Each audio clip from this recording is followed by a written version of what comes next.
Felipe Barros, do Paraná, que está conosco hoje. Doutor Felipe Barros, como é que você está, meu amigo? Tudo bem? Tudo bom, doutor Marco Antônio, sempre elegante. Uma alegria estar aqui com vocês, com a nossa querida Paula, com o nosso Adriles. Um bom dia a todos.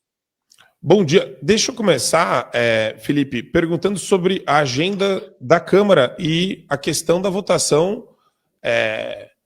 Eu não sei o que eles querem colocar em votação. Acho que você podia ajudar a nossa audiência até esclarecendo, porque existe uma conversa de ausentes aqui, né?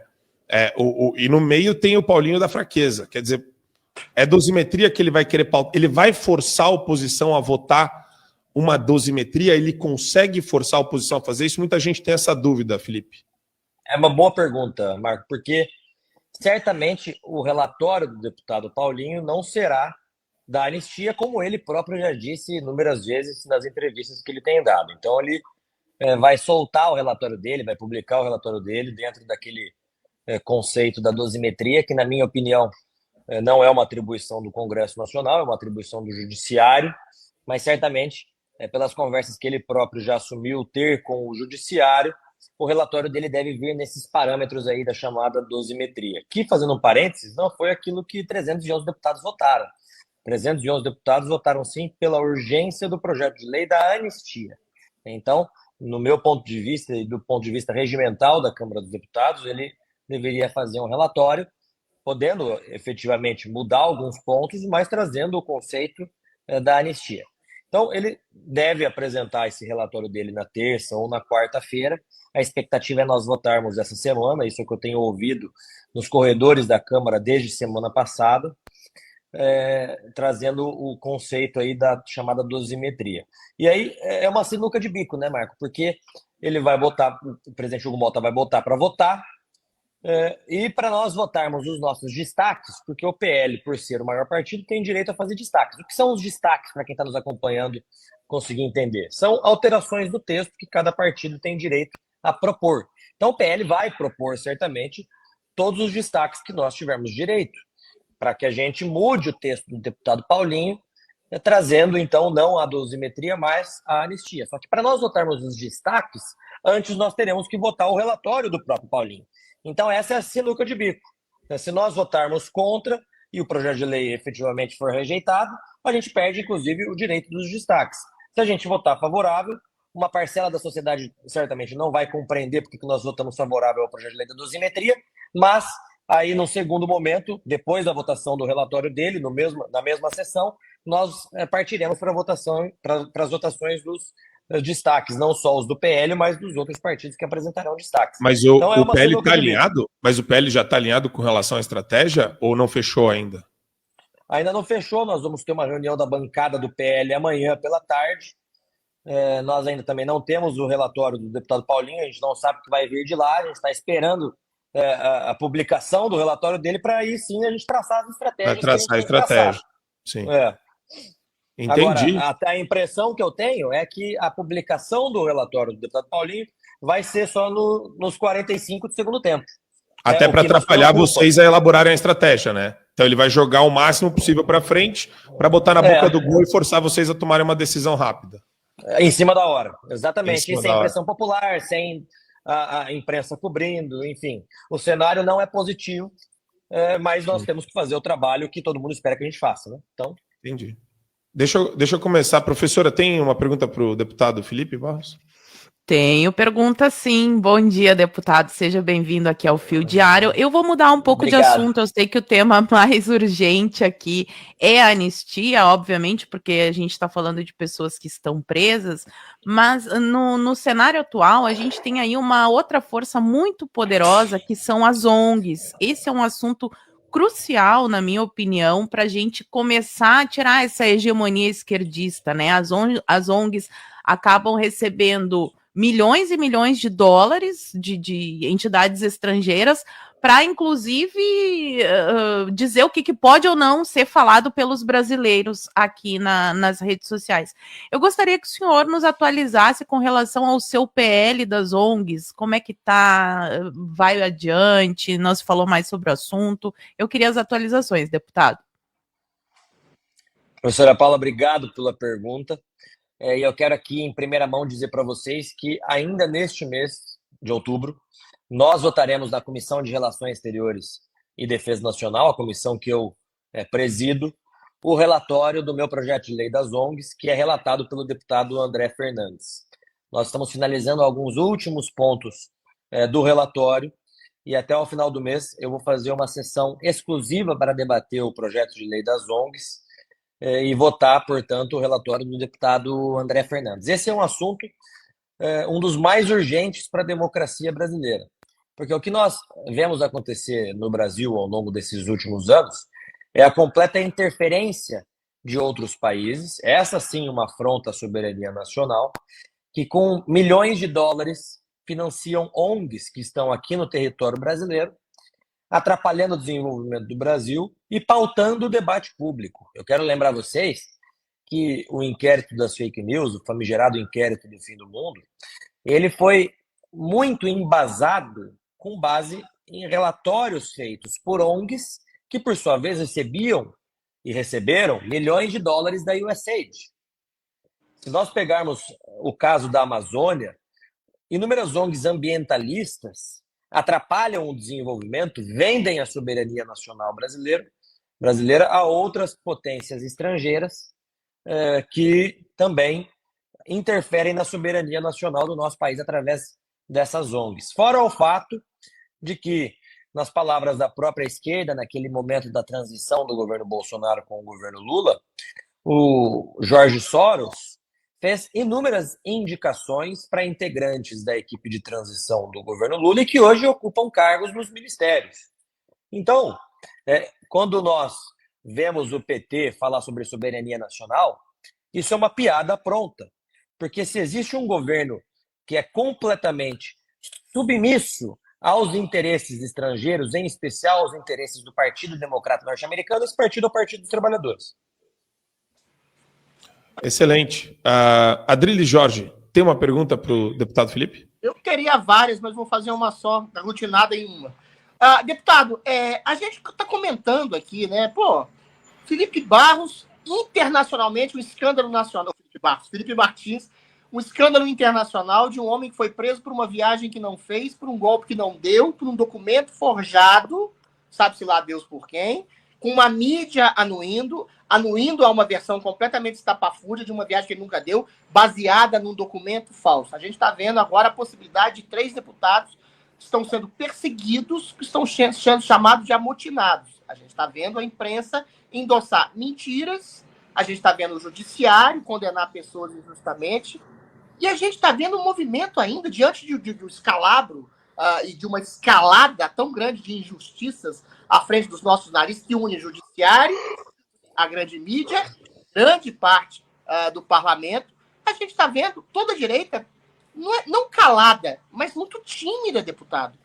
Assim, a gente tem as maiores lideranças dos maiores estados do país, o Tarcísio, o Zema, o Caiado, o Jorginho, a gente tem o senhor, a gente tem uma pleia de deputados, e a gente vê uma timidez muito grande.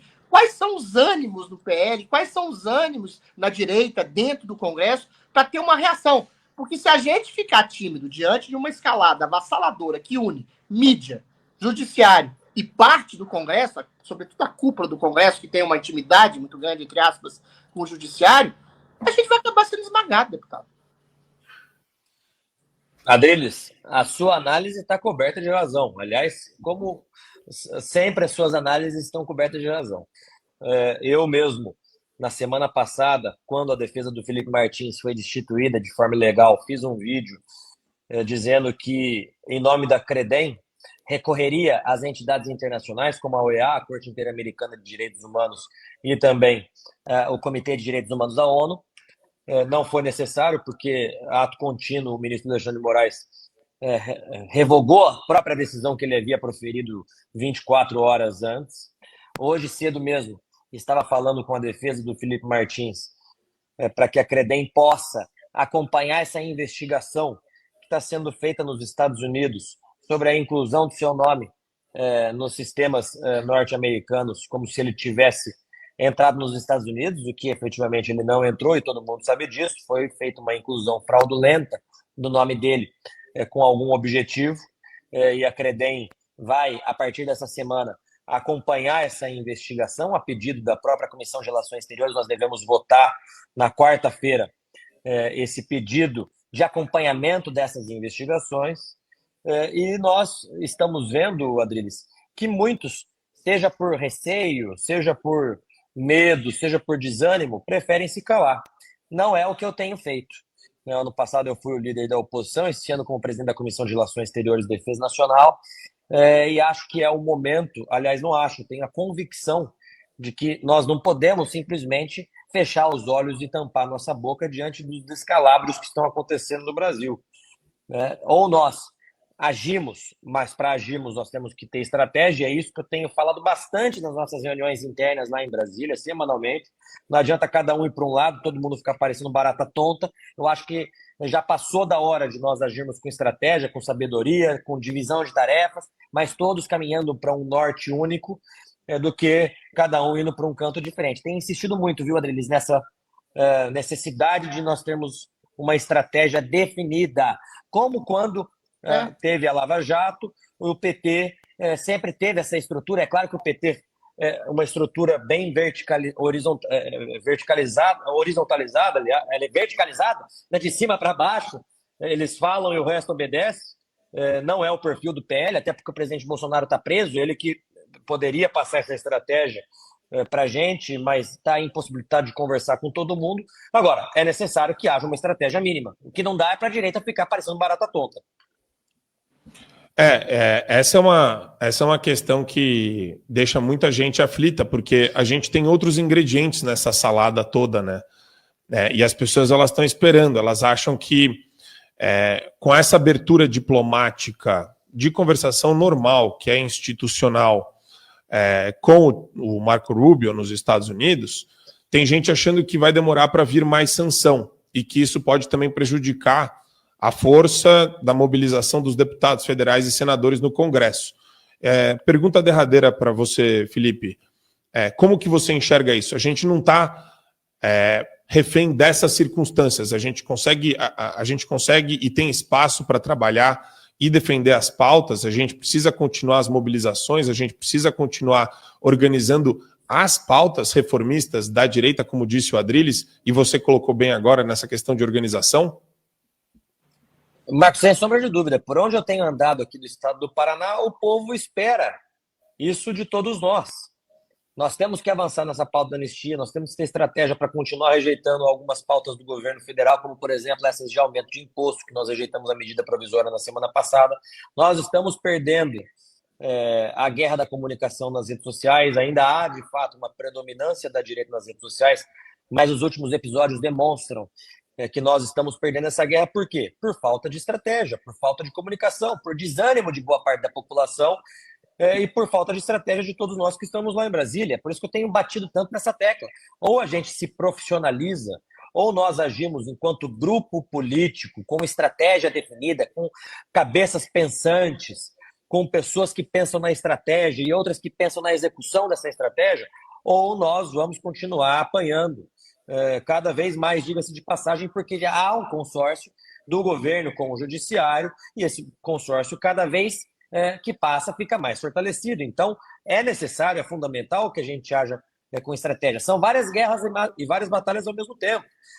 Da mesma forma que a população espera de todos nós a aprovação da anistia, a correção das injustiças que estão sendo feitas contra o presidente Bolsonaro e contra outras centenas de pessoas que foram presas no dia 8 de janeiro de 2023. A população também espera que a gente faça uma posição firme, cada vez mais firme e real ao descondenado bandido, psicopata, bandido Lula. Então, é necessário que haja, de fato, uma coordenação geral de toda essa estratégia. Eu acho que a gente tem avançado em vários pontos, não à toa nós conseguimos rejeitar a medida provisória na semana passada. Vamos ver como que vai ser o resultado dessa semana, se efetivamente for ter a votação do projeto de lei da anistia. Eu me recuso a falar projeto de lei da dosimetria, então, para mim, é a anistia, e vamos batalhar até o momento da votação para aprovar a anistia ampla, geral e restrita. Mas, de fato, avançamos um pouco, mas é necessário avançarmos mais, em especial na estratégia a ser definida. Excelente. Deixa eu agradecer a participação do Felipe Barros, deputado federal do Paraná. Obrigado, Felipe, meu amigo. Sempre uma honra ter você aqui com a gente. Portas abertas.